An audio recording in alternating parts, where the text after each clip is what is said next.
என்னது 26 ரூபாய்க்கு பணம் பார்க்கலாமா? रुको जरा। ஆமாங்க, அது எப்படின்னு சொல்கிறேன், வாங்க வீடியோக்குள்ளே போகலாம். அதுக்கு நீங்கள் கிரெட் ஆப்பை ஃபஸ்ட்டு டவுன்லோட் பண்ணிக்கோங்க. டவுன்லோட் பண்ணிவிட்டு கிரெட் ஆப்பை ஓப்பன் பண்ணீங்க அப்படின்னா ரைட் சைடில் கீழே ரிவார்ட்ஸ் அப்படின்ற ஆப்ஷன் இருக்கும். அதுக்குள்ளே போயிட்டு கிவ்அவேஸ்ன்ற ஆப்ஷனை கிளிக் பண்ணி ஸ்க்ரோல் டவுன் பண்ணிங்கன்னா ஹை வேல்யூ ஃப்ரீபீஸ் அப்படின்ற ஒரு ஆப்ஷன் இருக்கும். அதில் free ticket for your next movie அப்படின்னு இருக்கும்.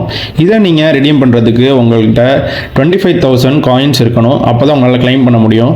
இதை கிளைம் பண்ணிவிட்டு அந்த வவுச்சரை நீங்கள் காப்பி பண்ணிக்கோங்க.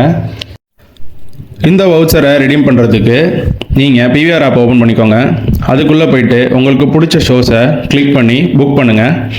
தென் அது பேமெண்ட் பேஜ்குள்ளே போகும். அதில் என்டர் ப்ரோமோ கோட் அப்படின்ற இடத்துல இந்த வவுச்சரை ப்ளேஸ் பண்ணுங்கள். ப்ளேஸ் பண்ணி அப்ளை கொடுத்தீங்க அப்படின்னா உங்களோட வவுச்சர் ரெடீம் ஆகிடும். ரெடீம் ஆகி ஜஸ்ட் 26 ரூபீஸ்க்கு உங்களால் ஒரு டிக்கெட்டை புக் பண்ண முடியும். அப்புறம் இன்னொரு விஷயம், இந்த ஆஃபர் எவ்வளோ டேஸ்க்கு இருக்கும் அப்படின்ற டீட்டெயில்ஸ் எதுவுமே எனக்கு தெரியல. பட் உங்களால் எவ்வளோ சீக்கிரம் முடியுமோ அவ்வளோ சீக்கிரம் இந்த வவுச்சரை கிராப் பண்ணிக்கோங்க. அண்ட் கிரெட் வச்சுருக்க உங்களோட ஃப்ரெண்ட்ஸுக்கு இந்த வீடியோவை ஷேர் பண்ணிவிடுங்க. பாய்.